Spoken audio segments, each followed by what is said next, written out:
Hello student, welcome back to my YouTube channel. आज हम पढ़ने वाले हैं 3.2। पिछले वीडियो में आपने 3.1 देख लिया होगा। जिन स्टूडेंट ने मेरा पिछला वीडियो नहीं देखा है तो वो पिछला वीडियो देख के अपनी 3.1 कंप्लीट कर सकते हैं। अब हम आगे बढ़ने वाले हैं 3.2 की तरफ। ठीक है, 3.2 पढ़ने से पहले उसकी कुछ प्रॉपर्टीज हैं लाइन्स की, जैसे इंटरसेक्ट लाइन, प्रतिच्छेदी रेखाएं जो होती हैं। दूसरी है आपकी पैरेलल लाइन, जो समांतर रेखाएं होती हैं। तीसरी है संपाती लाइन, जिसको हम कहते हैं कोइंसिडेंट लाइन। तो इसके बारे में पहले हम जानकारी लेंगे, तब अपनी 3.2 इजीली हो जाएगी। तो पहले मैं आपको इसका इंट्रोडक्शन दूंगा। चलिए हम बढ़ते हैं अपनी प्रॉपर्टीज की तरफ। देखिए, जो हमारी लाइन की इक्वेशन होती है उसका स्टैंडर्ड फॉर्म क्या होता है? Standard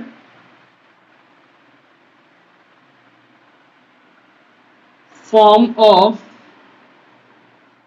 linear equation. तो इसका जो स्टैंडर्ड फॉर्म होता है वो होता है ax प्लस का by प्लस का c इज इक्वल टू 0।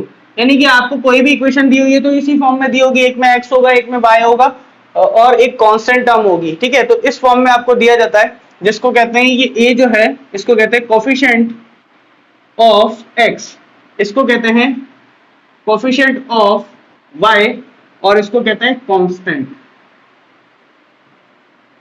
तो ये आपके पास एक स्टैंडर्ड फॉर्म होती है।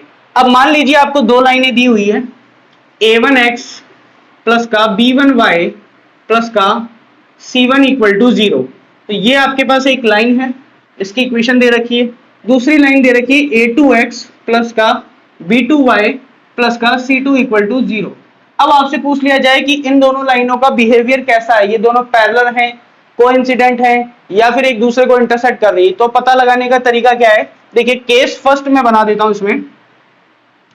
केस फर्स्ट आप क्या करेंगे, सबसे पहले a1 अपॉन a2 निकालेंगे और b1 अपॉन b2 निकालेंगे।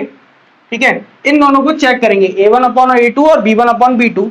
अगर ये नॉट इक्वल आता है तो आपको c1 अपॉन c2 चेक करने की जरूरत नहीं है। अगर ये कंडीशन आ जाती है a1 upon a2 not equal to b1 upon b2, ऐसा आ जाता है, तो आप कहेंगे कि ये लाइनें इंटरसेक्ट करेंगी, इंटरसेक्ट लाइंस होंगी, यानी कि एक दूसरे को इंटरसेक्ट करेंगी, जिसको हिंदी में कहते हैं प्रतिच्छेदी रेखा। ठीक है, तो एक दूसरे को लाइनें इंटरसेक्ट करेंगी। जैसे कि मैं आपको बता देता हूं, एक लाइन इधर गई और एक लाइन इधर गई। ये फर्स्ट वाली लाइन थी, ये दूसरी वाली लाइन थी। ये एक दूसरे को इंटरसेक्ट कर रही हैं, तो किसी एक पॉइंट पे ही करेंगी।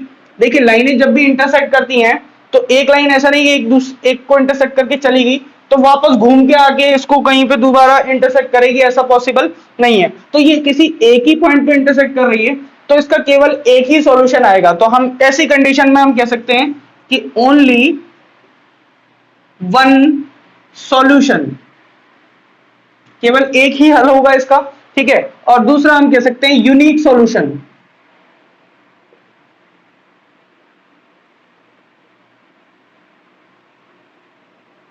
इसका यूनिक सॉल्यूशन होगा, और या फिर इसको कहते हैं हम ओनली वन सॉल्यूशन, जब ये किसी एक पॉइंट पे एक दूसरे को इंटरसेक्ट कर रही है। तो ये इंटरसेक्ट की कंडीशन आपकी दो लाइनों की होती है। अब इसके आगे हम देखते हैं कि और क्या क्या पॉसिबल है। देखिए, तो केस 2 में क्या होगा? केस 2 ध्यान से देखिए, अगर आपके पास आ जाता है कि a1 अपॉन a2 इक्वल आ जाता है b1 अपॉन b2 के, तो इस कंडीशन में आप क्या करेंगे, तीसरा पॉइंट भी चेक करेंगे, कौन सा? c1 upon c2। मान लीजिए कि ये इक्वल नहीं आता है, a1 अपॉन a2 तो इक्वल आया b1 अपॉन b2 के, लेकिन c1 अपॉन c2 इक्वल नहीं आया, तो आप इसको कह सकते हो पैरेलल लाइंस, जिसको हम कहेंगे समांतर रेखाएं, यानी ये लाइनें एक दूसरे के पैरेलल होंगी। अब ध्यान से देखिए, इसमें क्या हुआ है कि मान लीजिए आपने एक लाइन बनाई, दूसरी लाइन ये बनाई। अब ये हमारा कोऑर्डिनेट सिस्टम है, तो C जो होती है वो इसकी ओरिजिन से डिस्टेंस होती है परपेंडिकुलर। ठीक है, इसकी परपेंडिकुलर डिस्टेंस ये है और इसकी परपेंडिकुलर डिस्टेंस ये है, तो दोनों अलग अलग है, दोनों एक दूसरे से, ये कम है और ये ज्यादा है, जिसकी वजह से C1 और C2 अलग अलग आता है, जबकि A1 A2 इसका सेम आता है। तो ऐसी कंडीशन में लाइनें कैसी होगी? पैरेलल होंगी। अब देखिए, जब पैरेलल लाइनें होती हैं वो कभी भी एक दूसरे को इंटरसेक्ट नहीं करती, कभी भी एक दूसरे को काटती नहीं है। अगर वो एक दूसरे को नहीं काटती हैं तो उसका कोई सॉल्यूशन भी नहीं होगा, कोई इंटरसेक्ट पॉइंट नहीं आएगा, तो उसका कोई हल नहीं होगा। तो हम इस कंडीशन में क्या कह देते हैं, नो सॉल्यूशन। ध्यान रखें इस बात को, इसको हम कह देते हैं नो सॉल्यूशन, इसका कोई सॉल्यूशन नहीं आएगा। कि ये दोनों एक दूसरे, सॉल्यूशन का मतलब ही होता है कि वो दोनों लाइनें एक दूसरे को कहां इंटरसेक्ट कर रही है, आप उसको फाइंड आउट कीजिए उस पॉइंट को। तो इसमें ये दोनों एक दूसरे को इंटरसेक्ट नहीं कर रही है, तो हम क्या कहेंगे इसको, कि इसमें कोई सॉल्यूशन नहीं होगा, नो सॉल्यूशन, या हिंदी में इसको लिखते हैं कोई हल नहीं। अब आपको क्वेश्चन कराऊंगा तो आपको और क्लियर आएगा। ठीक है, अब हम बात करते हैं केस 3 का। एक ने इंटरसेक्ट कर दिया, एक पैरेलल चली गई। अब तीसरा जो केस आएगा, कोइंसिडेंट लाइन। ठीक है, उसकी कंडीशन देखिए, अगर आपका a1 अपॉन a2 इक्वल आ जाता है b1 अपॉन b2 के, और c1 अपॉन c2 भी आपका इक्वल आ जाता है, इसका मतलब होता है कि ओरिजिन से परपेंडिकुलर डिस्टेंस भी इक्वल हो गई। तो यानी कि ये जो लाइन थी वो दूसरी लाइन के ऊपर आ जाएगी। इसका मतलब जैसे ये लाइन थी तो इसी के ऊपर आपकी एक और लाइन ओवरलैप करेगी। ठीक है, ये ओवरलैप हो रही है। अगर ये कंडीशन फुलफिल होती है तो एक लाइन दूसरी लाइन की ओवरलैप हो जाएगी। तो हर पॉइंट पे ऐसा लग रहा है कि एक दूसरे को इंटरसेक्ट कर रही है। तो इसका मतलब इसके जो सॉल्यूशन आएंगे वो इनफाइनाइट सॉल्यूशन आएंगे। तो इसको हम लिखते हैं इनफाइनाइट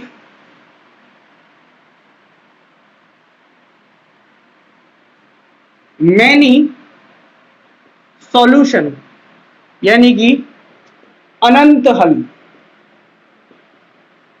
ठीक है, यानी कि इनफाइनाइट मैनी सॉल्यूशन, इस दोनों लाइनों का जो सॉल्यूशन होगा वो दोनों का सेम आएगा और बहुत सारे सॉल्यूशन आएंगे। जिस पे ये सेटिस्फाई करेगी उस पे ही ये लाइन भी सेटिस्फाई करेगी। तो ये दोनों लाइनें आप ये कह सकते हैं कि एक ही हो सकती है, सेम है दोनों लाइनें, कोई फर्क नहीं है। कोफिशिएंट का फर्क होता है लेकिन एक दूसरे के ऊपर है। तो लाइन हर पॉइंट पे जिस पे ये सेटिस्फाई कर रही है उस पे ये लाइन सेटिस्फाई करेगी। तो तीन तरह की लाइनें हो गई हमारी। एक तो हो गया इंटरसेक्ट लाइन, इसमें a1 upon a2 not equal to आएगा b1 अपॉन b2 के। यूनिक सॉल्यूशन होगा, वन सॉल्यूशन होगा, यानी कि एक इसका हल आएगा। हिंदी में कहते हैं अद्वितीय हल।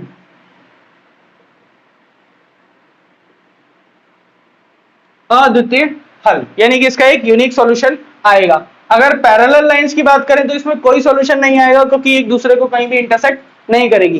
ये सॉल्यूशन निकालने का तरीका हम सीखेंगे अगली एक्सरसाइज में कि कैसे हम उस पॉइंट को निकालते हैं जहां पे वो इंटरसेक्ट कर रही है। तो आप मेरा वीडियो आगे देखें तो उसमें आपको सॉल्यूशन भी पता चलेगा कि किस तरह से निकालते हैं। चलिए, वो 3.3 का काम है।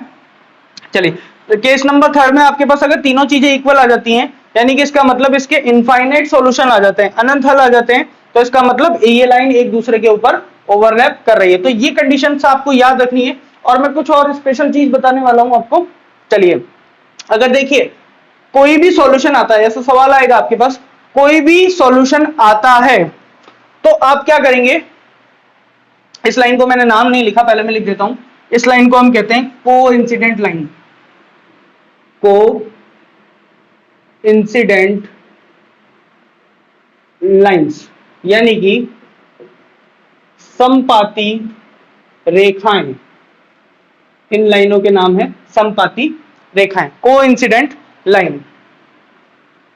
ठीक है, इस लाइन का नाम है, दोनों कोइंसिडेंट है यानी कि संपाती है, एक दूसरे के ऊपर ओवरलैप है। चलिए, एक सवाल ऐसा भी आएगा कि आपको ये बताना है कि दो लाइनें दी जाएगी आपको और आपको ये बताना है क्या इसके सॉल्यूशन कहां लिखूं,